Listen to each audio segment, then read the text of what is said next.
안녕하세요. 저는 다원수학에서 대1고반을 맡고 있는 이철균입니다. 자, 이번 영상에서는 저희 대1고 학생들 이제 중간고사가 끝났죠? 그래서 중간고사가 어땠는지를 살짝 말씀을 드리고자 영상을 촬영하게 되었습니다. 자, 이제 이번 중간고사를 보면 이 첫 페이지에서는 이제 대1고 학생들 그냥 시험지를 넣어봤어요. 저희 친구들 첫 장은 대1고 시험지는 이렇게 봤구나라고 조금 넣어봤는데 첫 장 정도에서는 뭐 그렇게 신경 쓸 문제들은 없었기에 그냥 타이핑을 하지 않고 첫 장 정도는 그냥 넣어봤고요. 이번 난이도, 제일 궁금해하실 난이도를 먼저 직설적으로 말씀을 드릴게요. 제가 생각했을 때는 이번 대1고 시험은 난이도가 쉬운 편이다 라고 얘기하는 게 맞을 것 같아요. 그래서 이제 뭐 별 5개로 얘기하자면 한 3개 정도 줄 수 있지 않나? 라는 생각을 한번 해봅니다. 그런데 이 대1고 시험을 제가 직접 풀어봤어요. 또 학생들처럼 시간도 딱 재고 한번 풀어봤는데 뭐 그렇게 시간이 부족하지는 않았어요. 근데 제가 봤을 때 이거 부족했을 수도 있을 것 같다라고 느끼는 부분이 있어요. 자, 이번에 행렬이 저희 3문제 정도 나왔죠. 근데 뭐 다른 행렬은 다 모르겠는데 9번, 10번 행렬 있죠. 9번, 10번 행렬. 그 중에 9번 문제, 연산을 하는 문제인데 이 행렬 연산이 너무 귀찮게 나온 거예요. 너무 귀찮게. 막 계산을 하다 보니까 막 500분에 500몇 분에 1000몇씩 나오고 막 이러더라고요. 제가 계산을 해도. 이제 그러다 보니까 이 계산이 너무너무 귀찮아서 거기서 저도 모든 문제 중에 그 9번 문제가 제일 오래 걸렸던 것 같아요. 그냥 단순히 연산하면서 막 옆장 다 넘어가고 이러면서 저도 연산을 틀리지 않기 위하여 그 문제가 제일 오래 걸렸던 것 같습니다.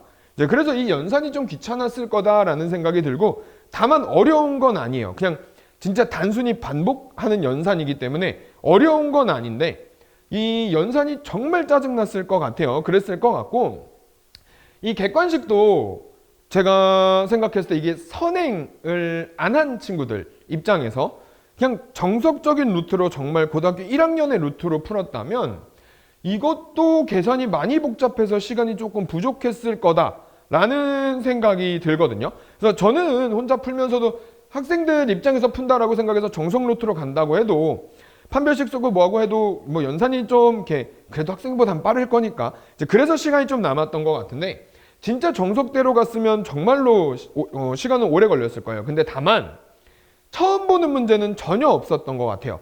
이제 제가 시험지를 보고서도 다 봤던 거네, 어디선가 다 봤었을 문제다 라는 정도의 문제들이지 처음 보는 유형은 정말 없었는데 이따 뒤에 말씀드리겠지만 표현이 좀 괜찮은 문제들이 있었어요. 문제 하나가. 그래서 그런 거 제외하고는 뭐 어렵지가 않아서 제 예상으로는 1등급 컷이 조금 높지 않을까라는 생각을 합니다. 이게 5등급제로 바뀌면서 9등급제에서 2컷 정도를 보면 된다고 생각을 하는데 그 원래 보던 2컷보단 조금 높을 거다라는 생각이 조금 들어요. 그러면 지금부터는 제가 어떤 걸 말씀드릴 거냐면 이번에 딱 3문제 15, 16, 17이 되게 관건이었던 것 같아요. 15, 16, 17이 조금 문제가 재미있어요. 그래서 이 재미있는 문제들이라서 좀 한번 말씀을 드려보려고 갖고 왔어요. 이 문제를 어떻게 냈냐면 이 15번도 이제 뒤에 제가 보여드릴 거예요. 저랑 같이 공부한 친구들은 어떤 유형으로 공부를 했는지. 근데 이것도 대부분의 유형들에서 책이나 뭐 이제 이런 데서 많이 볼 수 있는 건 최고차항 계수를 안 알려주고 이제 저렇게 방정식을 쭉 세운 다음에 규칙성을 주고 방정식을 쭉 세운 다음에 최고차항 계수를 물어보는 게 일반적인 얘기예요. 근데 이번에는 최고차항 계수를 알려주고서 대신 인수 하나를 쏙 빼버렸어요. 거기서 하나를 안 알려줬단 말이죠. 그래서 그걸 찾는 게 관건이었을 텐데 그러다 보니까 풀이를 달달달달달달달 외워간 친구들한테는 아마 풀다 당황했을 거예요. 이거 왜 안 맞아? 그냥 문제도 안 읽고 그냥 최고차항 땅 때려 넣었다? 뭐 미지수 빵 뒀다? 이거는 아마 당황했을 겁니다. 그래서 여기서 한번 당황했을 수 있겠구나 라는 생각이 저는 좀 들었어요. 그래서 이제 요거를 조금 주요 문항 중에 하나로 넣어봤어요. 근데 이것도 보면 그래서 원래는 주로 나오는 문제는 P는 1, P는 2, P3은 3 줬으면 P4는 4 줬을 거란 말이에요. 근데 저것도 34로 줘서 분명히 그런 얘기 나왔을 것 같아요. 야 이거 오타 아니야? 이런 생각을 친구들이 했을 수도 있어요. 괜히 또 34로 줘버리는 바람에. 근데 오타 아니었고요. 당연히 오타는 아니었고 얘는 최고차항 계수를 알려줬기 때문에 저 인수 하나 뺐구나. 그래서 이해를 하고 이 문제가 제대로 어떻게 유형으로 푸는 애들인지 이해를 한 친구들한테는 그렇게 어려운 것도 아니고 그렇게 이게 익숙하다면 익숙했을 유형이죠. 엄청 익숙한 유형 중에 하나다라고 저는 생각했던 문제인데 그동안 못 봐왔던 부분에서 미지수로 바꿔줬기 때문에 아이들이 당황했을 수 있어서 이번에 주요 문항 중에 하나로 넣어도 괜찮구나 라고 생각을 했던 문제입니다. 자, 그리고 두 번째는 16번인데요. 16번은 많이 봤을 거예요. 근데 이거는 왜 제가 주요 문항으로 넣었냐면 얘는 뭐 몇 가지 요령이 좀 필요합니다. 저기 있는 친구들은 이 나머지가 차수가 낮아요. 그래서 최고차 함계수를 뿔마로 2개 조절할 수 있니? 라고 물어봤던 문제인 건데 이제 저 문제들도 아마도 최고차 함계수를 2개로 두지 못하고 풀었던 친구들은 조금 당황했을 거고요. 이거는 뭐 제가 준 책에서도 똑같이 볼 수 있을 만큼 이제 자주 보는 유형이고요. 항상 나오는 그런 최고차항의 함정에만 빠지지 않았으면 어렵지 않았을 거다라는 생각은 드는데 이 문항은 기본적으로 질문이 너무 많은 문항이라 저 나머지가 차수가 낮아야 해요를 통하여 최고차 함계수와 얘가 몇 차식인지를 찾아야 되는 문항이라서 그래서 주요 문항으로 조금 넣어봤는데 아마 못 봤던 문제는 아닐 겁니다. 이것도 제가 준 책에도 그대로 있는 문제고요. 자, 그러고 보면 마지막 17번 요게 좀 재밌었어요. 저는 이게 조금 재미있는 문제다라고 생각이 들었는데 요거 풀면서 되게 많은 생각을 했거든요. 근데 이 17번 문항은 저 가족권의 두 번째 줄 FA 빼기 FB는 해서 나와 있는 저 식을 양변을 A 빼기 B로 나눠서 기울기 모양으로 만들었으면 이 친구들이 무슨 의미인지 알았을 거예요. 그래서 거기에서 기울기라는 의미에다가 2차 함수의 평행한 접선은 x좌표의 중점이요. 요거 이용한 굉장히 참신한 문제였습니다. 그래서 저 위에 있는 친구들 가족권에서 맨 위에 줄이 그 중점 좌표가 접점이요를 알려주는 점이었고요. 이제 그러다 보니까 이런 표현은 괜찮다. 전 이거 표현 보면서 굉장히 참신하게 표현했다. 라는 문제가 들어서 저는 이 문제는 참 좋았다. 라는 생각을 해보는데요. 이제 그러다 보니까 얘도 접한다 라는 표현을 찾는 것도 힘들었을 거예요. 아이들이. 참신한 표현이었으니까 너무 재밌었어요. 근데 거기에다가 얘도 이제 막 판별식 써야 하고 평행한 접선 나왔으니 저 문자 그대로 두고 판별식 나오면 식도 길어질 거고요. 그래서 정석대로 푸니까 식이 꽤 길더라고요. 근데 그래서 여기서 또 요 부분을 하면서 느낀 건데 앞에 한 문제가 더 있었긴 했어요. 이런 게.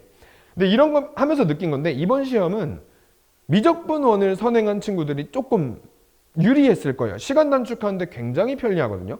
그래서 저도 이번에 문제를 풀 때는 뭐 학생이다라는 마인드로 정석적으로 풀었지만 제가 아까도 시험 똑같이 봤다고 했죠. 풀어보면서 그때도 제가 옆에다 풀이를 다시 써봤어요.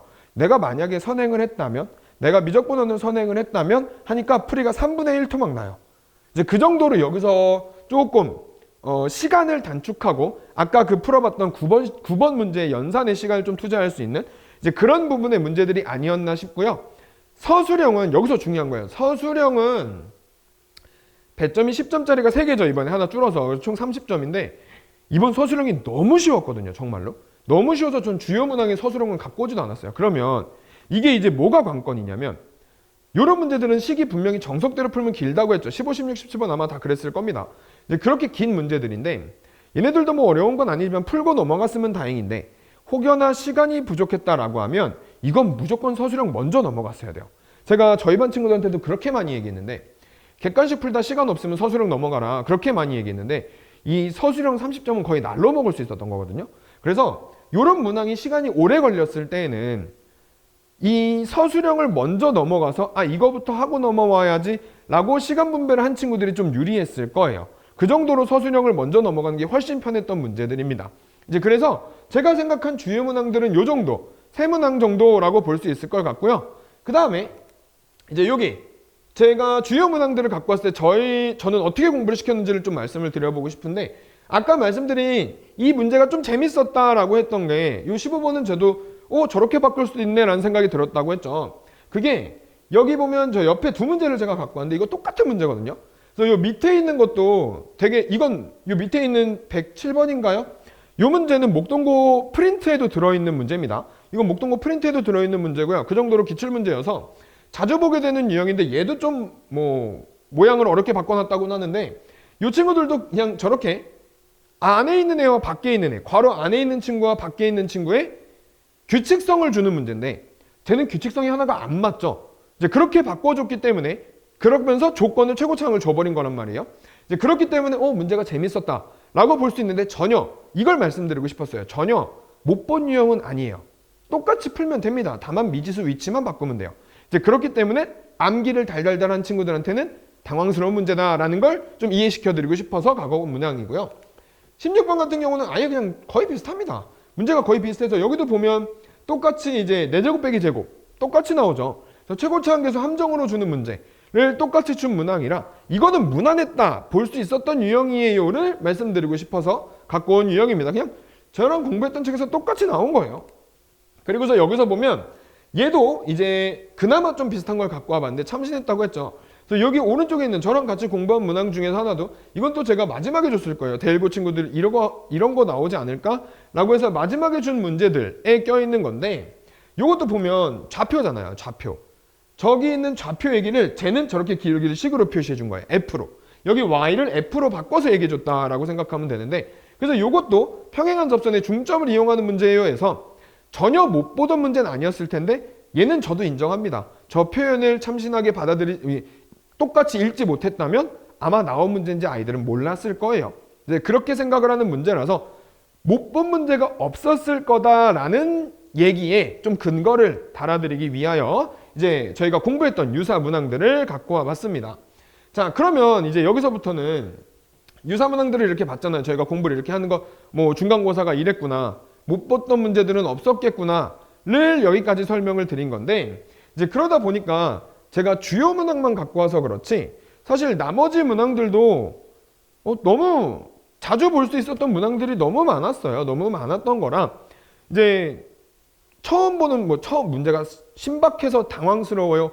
아마 이런 부분은 없었을 것 같고요. 그래서 제가 좀 요약해서 말씀을 드리면 대일고 이번 시험은 일단 1번 좀 쉬웠어요. 이게 좀 쉬운 게 맞고요. 그래서 1컷이 조금 높을 것 같다라는 생각이 들고요. 다만 2번 요령껏 연산을 하지 못했으면 연산이 진짜 힘들었을 거고요. 단순히 연산을 하는 문제들도 있어서 연산이 많이 귀찮았을 거다가 2번이고요. 3번 여기서는 조금 말씀드려야 될 게 그래서 이런 문항들 때문에 선행을 한 친구들이 살짝 유리했을 수 있을 것 같아요. 이제 그래서 그런 생각이 들 수 있는 시험지였다라고 보시면 될 것 같아요. 여기까지가 중간고사에 대한 내용이고요. 그 내용을 토대로 제가 이제 기말고사를 어떻게 준비하면 좋을까를 살짝 말씀드려 볼게요. 이제 이 기말고사는 중간고사가 쉬워서 분명히 기말이 어려울 거라고 생각이 드는데 기말 범위를 보면 2차 함수까지 했죠. 최대 최소도 안 들어갔죠. 그럼 최대 최소부터 순열 조합, 행렬이 이미 봤단 말이에요. 그래서 쉽게 나올 수 있는 파트는 이미 중간고사에서 끝났습니다. 기말고사 전 범위는 그 기말고사에 들어있는 전 범위가 시험을 어렵게 내기 너무 딱 좋아요. 이제 그런 범위라 아마 이 기말고사 시험이 아마도 공부를 열심히 하면 이번 시험을 못 봤던 친구들도 순위를 확 뒤집을 수 있는 기회가 될 수도 있을 거예요. 그렇게 생각이 들고 더군다나 순열조합이 들어있죠. 저는 순열조합이 들어있는 부분은 매번 강조를 하거든요. 순열조합은 선생님이 학생들한테 얘기해 주기를 저는 선생님이 니들 시험 점수 조작할 수 있는 단원이라고 얘기를 할 정도로 이 어려운 문제와 쉬운 문제의 갭 차이가 커요. 근데 분명히 이번에 순열조합이 이제 공통수학 1로 넘어오면서 집합계수 함수계수 얘기가 빠질 거라 그렇게 막 어렵게 내진 못할 것 같아요. 제 생각에는. 이제 물론 집합계수 함수계수 얘기가 좀 어려운 애들이라 근데 그래도 그거임에도 불구하고 제 생각에는 그걸 어렵게 낼 수가 없으니까 아마도 이번에는 순열조합을 어렵게 낼 거란 말이에요. 거기서 변별력을 좀 가르기 위하여 이제 그러다 보니까 순열조합을 좀 집중해야 할 거예요. 여기는 좀 확실하게 준비할 필요가 있다라고 생각이 들어요. 왜냐면 다른 대수 파트 부등식이나 뭐 여러 가지 방정식 이런 데 어려운 난이도와 쉬운 난이도의 문제의 갭 차이보다 순열조합의 갭 차이가 한참 큽니다. 이제 그렇기 때문에 순열조합을 좀 확실하게 준비를 해야 될 거고요. 그러다 보니까 저는 이렇게 준비를 시킬 거예요. 뭐 평상시에도 하던 대로 따라합시다 하고 생각합시다 하고 유형연습교재 돌릴 거고 뭐 똑같은 순서로 하는데 이번엔 제가 순열조합을 뭐 순열조합뿐만이 아니라 부등식도 방정식도 그럴 건데 이번에는 좀 순열조합이 영향이 커요. 이게 하루에 1개에서 2가지 유형을 드립다 시켜볼 예정이에요. 순열조합은 유형이 너무 많기 때문에 드립다 시키면서 그거 하나는 다시는 안 틀리게 해서 그런 유형들을 드립다 해서 거의 모든 유형을 그렇게 좀 시켜볼 계획인데 그게 왜 그러냐면 순열조합을 제가 어렵게 낼 수가 있다는 게 이게 무슨 얘기냐면 저는 순열조합 문제를 제가 문제를 낼 때 얘를 어렵게 내려면 문제를 확통해서 끌고 옵니다. 확통해서. 그래서 확통해서 문제를 내면 좀 쉬운 문제인데 확통에서 배우는 중복조합, 중복순열 이런 얘기를 안 써도 순열 조합만으로 풀었을 때도 문제는 없어요. 다만 그러면 풀이가 엄청 길어지고 난이도가 올라가는 문제들 있죠. 그래서 그런 문제들을 준비를 시킬 거예요. 그래서 이번에는 저는 순열 조합을 확통까지도 공부를 시킬 거다라고 보시면 좋을 것 같아요. 근데 이 친구들 어차피 확통해야 되잖아요. 확통을 해야 되니까 확통까지도 어느 정도의 내용은 확통에서 끌어온 내용까지도 준비를 시킬 거예요. 그러면 진짜 이것도 선행한 것처럼 그런 게 가능할 거예요. 남들 길게 풀 때 난 짧게 푸는 거 이런 게 가능할 수 있는 파트라서 이번에 저는 거기에 조금 집중을 해보려고 합니다. 부등식도 뭐 여러 가지 방식도 당연히 준비를 해야겠지만 조금 집중적으로 준비할 파트가 여기는 조금 제가 빡세게 시킬 거예요. 순열 조합을. 그래서 저는 이렇게 순열 조합에 힘을 주는 게 이번에 기말고사를 준비하는 게 조금 도움이 되지 않을까. 기말고사를 준비하는데 조금 도움이 되지 않을까 라는 생각을 좀 해보면서 저는 기말고사를 이렇게 준비할 거예요 라는 부분을 말씀드려봤습니다. 자, 그러면 여기까지 해서 저희가 중간고사를 분석을 한번 해봤고요. 기말고사는 요거 외에도 제가 또 많은 교재로 그리고 이번에 중간고사를 보면서 얘네가 어떤 걸 필요로 하는지 그래도 조금 감이 오잖아요. 교육과정이 바뀌면서 그런 부분에 대해서는 수업 시간에 또 제가 여러 가지 내용으로 준비를 해둘 거고요. 이제 간담회 때도 여러 가지 내용을 말씀을 드리게 될 거고요. 그래서 저희는 수업 시간에 이제 만나 뵙도록 하겠습니다. 감사합니다.